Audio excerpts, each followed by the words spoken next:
Best Buy's having a phenomenal week, by the way. And we should point out the backdrop of heading into the holiday shopping season and the big Black Friday events coming up here in about a week's time here. How much is Best Buy going to be dependent on this season?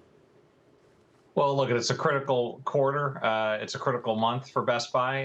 And the real trend that we're watching for is we do think sales got less negative this quarter. And hopefully that has continued into Black Friday weekend.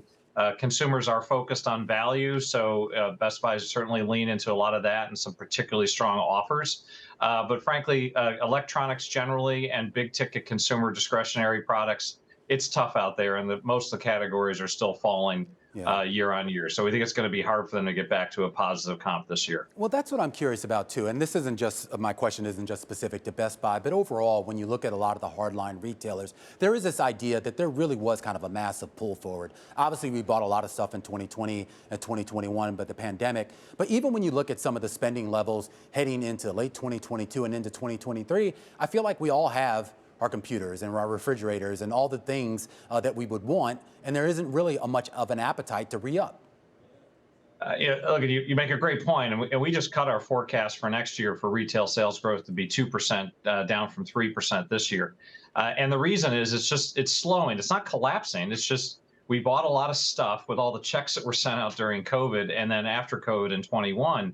And for durable goods, especially now with interest rates up, it's just people don't necessarily need the products. That's why we're focused on areas where we don't see deflation, things like auto parts that are more need-based. We think those are the kind of areas where most of our top five names, our top five portfolios, need-based retailers that are growing traffic. And Best Buy, unfortunately, isn't one of them. Well, Greg, I was going to say, when we think about what we've heard from the retailers so far, especially over this past week, there seems to be a trend of profitability is improving, but when it comes to same-store sales, it's just been a wave of disappointment. What are you expecting out of Best Buy when it comes to comp sales? We think their comps for the third quarter that just ended in October will be -6. That's a little better, I think about 50 bips better than the second quarter. And we do think they'll be less negative further in the fourth quarter. But I think if you go back on a very long time horizon, the point is that whole category, and Best Buy in particular, if you look back to sales growth from 2019, it's de minimis, whereas for overall retail sales we're up 30%. So I think Best Buy is doing well in their category, but it's a tough category. One other thing I think we're going to watch in this is to see that how strong is the consumer. And Best Buy makes about a third of their EBIT from the profit share of their credit card operations. So that's one thing sort of under the hood next week when they report, just learning to see, are there any cracks in that? Are we starting to see some more write-offs in their consumer credit book?